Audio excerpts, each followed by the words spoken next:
24 है। प्रतिदिन की भांति हम लोग चेतना सत्र में ऐतिहासिक संदर्भ की चर्चा करते हैं। आज भी ऐतिहासिक संदर्भ के दौरान हम आज अपने उस महान नेता को याद करते हैं जिन्होंने संविधान का निर्माण किया। बहुत सही आप समझ रहे हैं, आज बाबा साहब अंबेडकर को याद करने का दिन है। आप कहेंगे यह न तो 14 अप्रैल है और न ही संविधान सभा की तिथि है, न ही संविधान दिवस है, फिर आज बाबा साहब अंबेडकर की चर्चा कैसे हो रही है। याद करिए, आज 6 दिसंबर है। आज ही के दिन 1956 ईस्वी में हमारे देश के संविधान के निर्माता बाबा साहब भीमराव अंबेडकर का निधन हुआ था। चूंकि वे अंतकाल में, जीवन के अंतिम दौर में बौद्ध धर्म को उन्होंने स्वीकार लिया था, इसलिए उनके निधन को महापरिनिर्वाण के रूप में मनाया जाता है। यानी बौद्ध धर्म के अनुयायी जब उनका निधन होता है उसे महापरिनिर्वाण कहा जाता है। आज बाबा साहब अंबेडकर का महापरिनिर्वाण दिवस है। मुंबई समेत कई क्षेत्रों में आज विद्यालयों में अवकाश घोषित कर दिया गया है, विभिन्न कार्यालयों में अवकाश दिया गया है, इसलिए कि हमारे संविधान के निर्माता, ड्राफ्टिंग कमेटी के चेयरमैन बाबा साहब अंबेडकर का निधन हुआ था और उनकी आज पुण्यतिथि है। आज के दिन 6 दिसंबर 1956 को उनका देहांत हुआ था। हम लोग उनके बारे में जान लेते हैं। 14 अप्रैल 1891 ईस्वी को उनका जन्म हुआ था। वे एक गरीब महार जाति के परिवार में जन्म उन्होंने लिया था और कहा जाता है कि समाज से जो सबसे निचले पायदान पर जो वर्ग, जो समुदाय, जो जाति आती है, उन्हीं में से वे थे। छुआछूत का भयंकर दौर चल रहा था, अनटचेबिलिटी का भयंकर दौर चल रहा था। ऐसी परिस्थिति में बाबा साहब अंबेडकर का बचपन बड़े ही विपरीत परिस्थितियों में गुजरा, जहां साथ के सहपाठी भी उन्हें अछूत माना करते थे। एक बार की बात है, जब उनका एडमिशन हो गया था विद्यालय में और पढ़ने के लिए उन्हें क्लासरूम से बाहर बैठाया जाता था, क्योंकि वे अछूत जाति के थे। और जब उन्हें मास्टर साहब ने कोई सवाल हल करने के लिए बोर्ड पर बुलाया तो सभी बच्चे हल्ला करने लगे, अरे वो तो अछूत है, उसे दूर करिए, दूर करिए।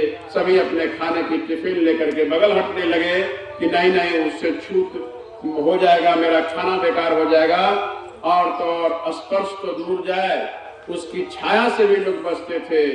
जब उन्हें एक नौकरी मिली थी तो नौकरी के दौरान वे चेयर पर बैठे हुए रहते थे तो प्यून भी दूर से फाइलें फेंक कर देते थे, कहते थे ये नीची जाति का है। और नीची जाति के लोगों से छूट जाना, छुआ जाना, स्पर्श हो जाना उस समय अपने आप को भी अस्पृश्य बना देता था। अपने आप को भी कहा जाता था जितना संभव हो सके बच करके रहो।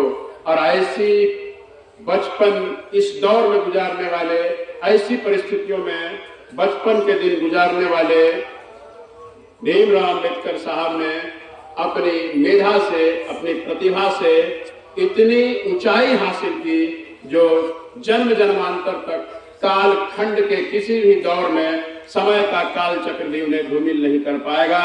वे भारत के प्रथम कानून मंत्री बने। जब भारत में जवाहरलाल नेहरू जी की प्रथम प्रधानमंत्री की सरकार गठित होती है, वे पहले कानून मंत्री बने। और जब हमारे संविधान निर्माण की बात हुई तो संविधान सभा की कार्यवाही के दौरान इन्हें ड्राफ्टिंग कमेटी का चेयरमैन बनाया गया, यानी प्रारूप समिति का ये चेयरमैन बने, अध्यक्ष बने। और इन्हें हमारे संविधान का जनक भी कहा जाता है। तो बाबा साहब अंबेडकर जो तत्कालीन स्थिति में भी और सार्वकालिक स्थिति में भी भारत के महानतम विद्वानों में से एक रहे हैं।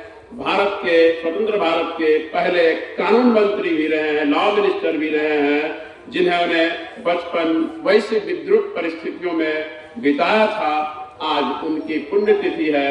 उनके इस पुण्यतिथि पर हम उन्हें नमन करते हैं। उन्हें समूचे राष्ट्र की तरफ से श्रद्धांजलि देते हैं, विद्यालय परिवार की तरफ से श्रद्धांजलि देते हैं और उनके प्रति अपनी कृतज्ञता ज्ञापित करते हैं।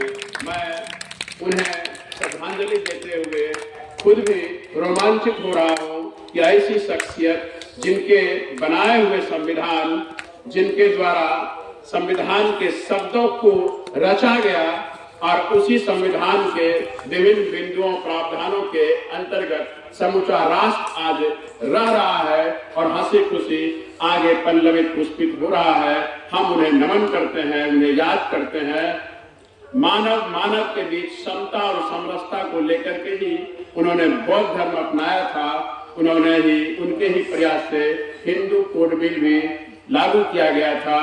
जब उन्होंने देखा कि उनकी जाति को समाज में बहुत ही अनावश्यक टॉर्चर किए जा रहे हैं, तब उन्होंने पूना पैक्ट के जरिए उनकी स्थिति में सुधार करने का प्रयास किया था 1932 ईस्वी में गांधी जी के सहारे। हालांकि उन्होंने मांग तो कम्युनल रिवार्ड की थी, यानी कम्युनिटी के आधार पर, समुदाय के आधार पर ऐसी सीटें आरक्षित की जाए जहां पर केवल उसी जाति के लोगों को सीटें मिले और वही जीत करके उनका रिप्रेजेंटेशन करें। लेकिन गांधी जी ने कहा था ये आपस में फूट जैसा होगा और इससे अंग्रेजों को ताकत मिलेगी, हमारी लड़ाई आजादी की कमजोर पड़ जाएगी।